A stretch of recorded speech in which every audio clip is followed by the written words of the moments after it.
Aujourd'hui, dans les studios de RLP, nous recevons Fanny Dumain, la nouvelle présidente de Vélorussion. Bonjour. Bonjour. Est-ce que vous pouvez vous présenter un peu plus en détail et nous parler de votre lien avec l'association Vélorussion ? Comme par exemple, comment j'y suis arrivée. Exactement. Alors, c'était une véloparade qui est passée en bas de chez moi. Et j'ai entendu les slogans, notamment un qui m'a forcément parlé, parce que c'était « Libérer les cyclistes enfermés dans les voitures ». Et comme je fais beaucoup de vélo et que je suis très sensible à l'écologie et l'importance de changer nos façons de nous déplacer, j'ai eu envie de m'engager. Je ne l'ai pas fait tout de suite. C'est 2 ans plus tard, lors d'une autre véloparade, que j'ai pris contact. Et je suis rentrée donc à la fin de l'année 2024. Et donc, est-ce que maintenant vous pouvez nous parler de l'association Vélorussion, nous la présenter ? Alors, il y a 3 branches sur lesquelles on s'appuie. Il y a le militantisme, donc qui fait qu'on interpelle les élus.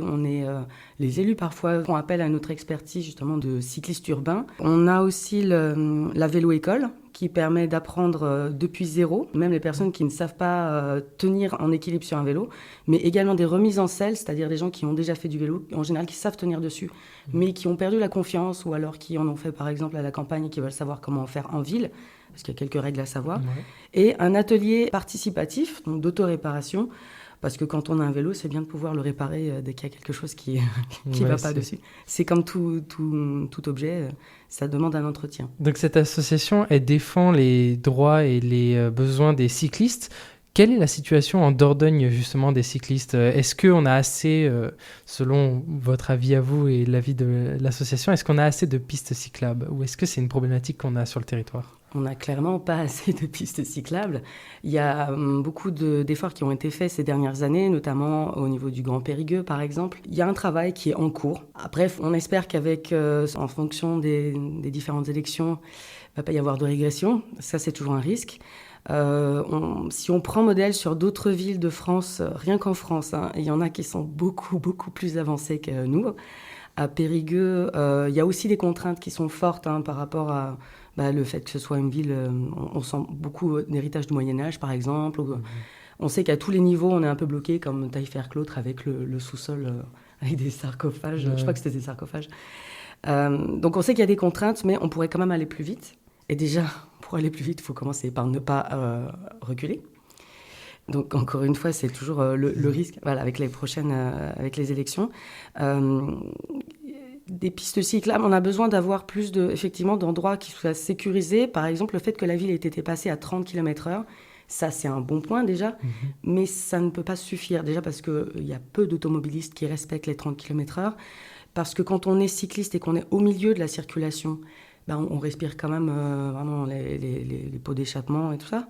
Et on est entre des voitures, c'est-à-dire que quand on a une voiture derrière soi, on dépend de l'automobiliste, est-ce qu'il est en train de taper un SMS, est-ce qu'il fait un malaise ou quoi. Donc quand vous êtes percuté par l'arrière et que vous êtes en voiture, ça fait déjà du dégât. Mais si vous êtes en vélo, là, c'est terrible. Donc c'est toujours mieux d'être séparé. D'ailleurs, oui, les études, les enquêtes, partout dans le monde le montrent. À chaque fois qu'il y a des voies séparées pour les voitures et pour les vélos, il y a beaucoup moins d'accidents.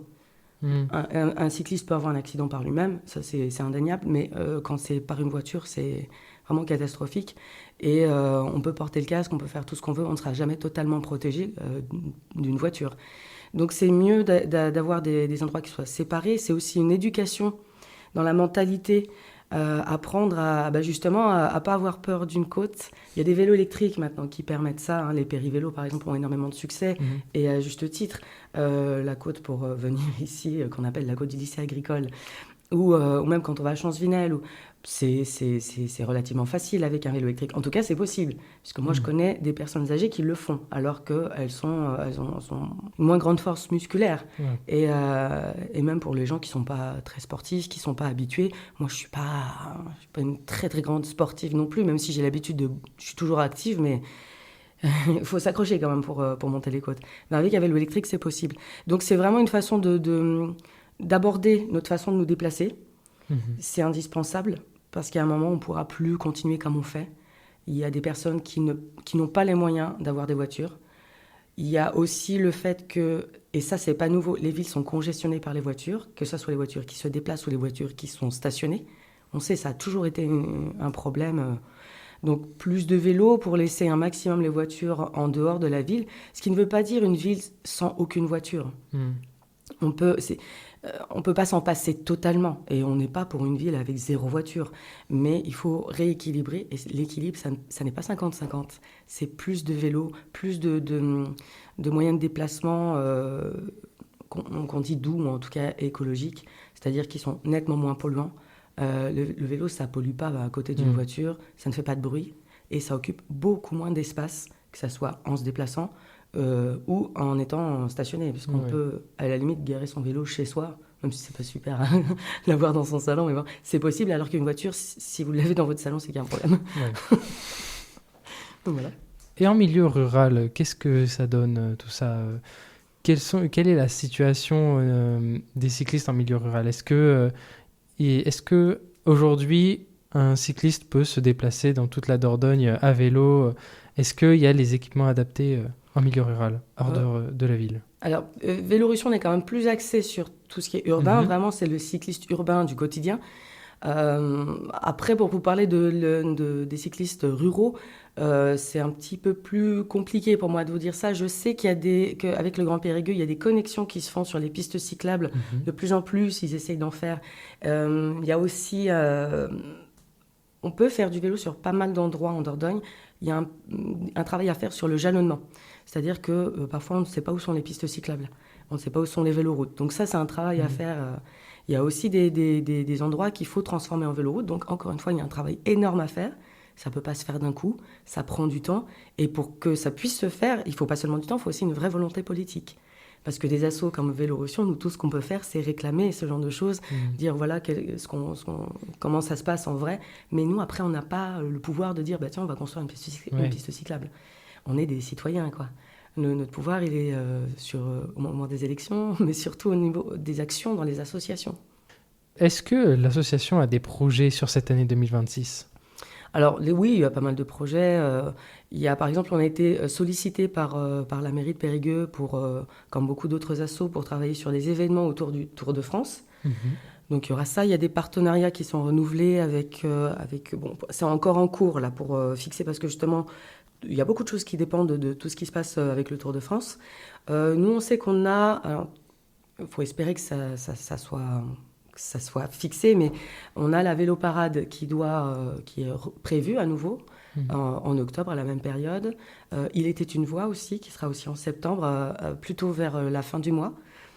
Après, moi j'ai eu connaissance des dates, mais bon, je préfère me méfier encore un petit peu. Ouais. On ne sait jamais, ça peut encore bouger. Mais bon, voilà, en gros, ça sera à peu près aux mêmes périodes. Après, en projet, qu'est-ce qu'on a d'autre ? On a été sollicité aussi par des CADA, par la Halte 24, donc pour faire des animations auprès justement de leurs bénéficiaires, pour les aider à réparer des vélos, plein de choses comme ça. Encore une fois, pour permettre, même aux personnes qui n'ont pas beaucoup d'argent ou qui ont, par exemple pour les migrants qui arrivent, qui sont perdus quand ils arrivent en France. En plus, il y a des personnes qui savent les accueillir, mais il y en a d'autres moins. C'est très difficile ce genre de situation. Comment ils font pour se déplacer ? Et pareil, le vélo, c'est vraiment une solution. C'est très résilient le vélo comme moyen de déplacement. C'est pour ça que j'ai toujours aimé, parce que même avec une voiture, j'ai toujours continué à utiliser mon vélo.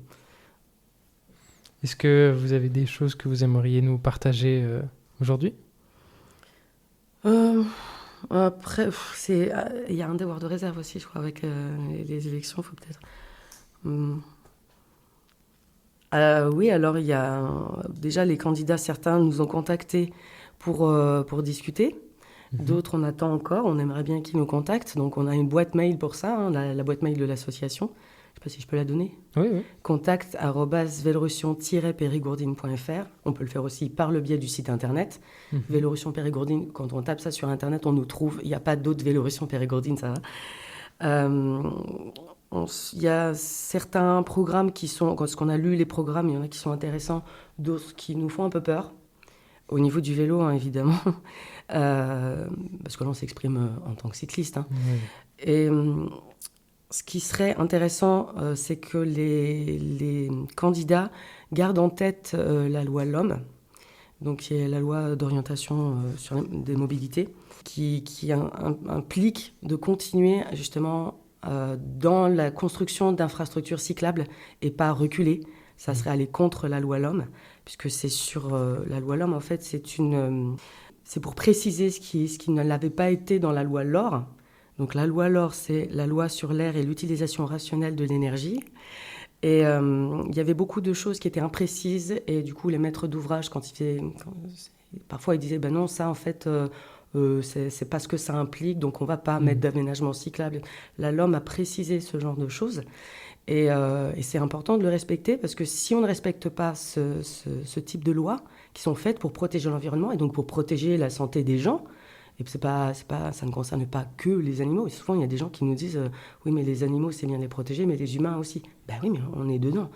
Quand on respire un air pollué, ça fait des dégâts.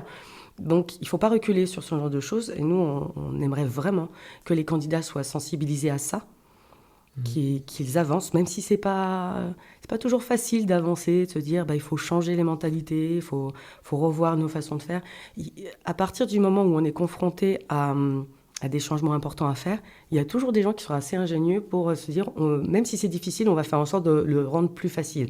Là, par exemple, électrifier des vélos, qui fait que même des côtes, voilà, mais il y a plein d'autres choses. Après, c'est justement les actions collectives qui font qu'il y a les intelligences de partout qui peuvent faire quelque chose. Mais il ne faut pas qu'après, des élus cassent tout, quoi. Donc, d'où l'importance de discuter avec les gens qui savent. Donc là, au niveau du vélo, en l'occurrence, il y a Vélorussion Périgourdine, mais il y a aussi des gens et des gens. Il y a l'association Un vélo sans âge aussi qui aurait des choses à dire. Donc c'est important de ne surtout pas régresser. Ça, on espère vraiment que les candidats vont entendre ça. On est en droit d'avoir peur quand on voit ce qui se passe dans le monde. Il y en a qui n'hésitent pas à régresser, mais sans aucun complexe. Donc on espère qu'à notre échelle, les candidats seront plus intelligents. Alors, on le souhaite vraiment. Alors après, ça peut être compliqué parce que ceux qui veulent modifier ça et revenir en arrière pensent que c'est intelligent. S'ils le font, c'est qu'ils pensent que c'est intelligent. Non. C'est vraiment important d'avancer et de faire en sorte que la voiture soit minoritaire en ville, qu'elle serve vraiment quand on ne peut pas faire autrement. Moi, quand je suis à pied en ville, notamment aux heures vraiment de pointe, et que je vois les voitures qui sont pare-choc contre pare-choc, dans des petites rues, autour du boulevard, la rue Victor Hugo, la rue Pierre-Sémard, ou dans les petites rues à côté, la rue Baudin, tout ça, je me dis que j'imagine qu'il doit y avoir au moins la moitié de ces personnes qui sont dans des voitures qui auraient pu faire autrement. Ce qui veut dire qu'il y a l'autre moitié qui ne peut pas faire autrement. Donc on a conscience que ça peut être très compliqué parfois. Mais quand on nous dit... oui, mais dès qu'on a des enfants à transporter, quand on a des courses à faire, quand on doit aller... Il y a des vélos cargo, par exemple, qui existent pour ça à l'association. On a quelqu'un qui a des enfants, qui les transporte avec son vélo cargo. C'est un long tail, donc il n'a pas le bac, mais il a tout ce qu'il faut pour charger derrière. Et il fait ses courses, il fait des tas de choses. Il habite sur les hauteurs de Coulommiers, donc pareil, les côtes... il sait ce que c'est. Donc, il y a beaucoup de choses qui sont faisables. Peut-être qu'il y a des gens qui ne pourront pas, mais ceux qui peuvent, déjà, si on leur donnait la possibilité de le faire... Et il y a beaucoup d'actions qui ont été menées dans ce sens, mais il ne faut surtout pas s'arrêter. On est en cours, là, il faut aller plus loin, il faut continuer. Eh bien, écoutez, si vous avez rien à rajouter, on invite nos auditeurs à venir vous rencontrer et à ouvrir le débat, ainsi que aussi aux candidats. Et en tout cas, merci beaucoup, Fanny Dumain, d'être venue dans les studios de Radio Libre en Périgord pour nous parler de l'association Vélorussion. Merci à vous.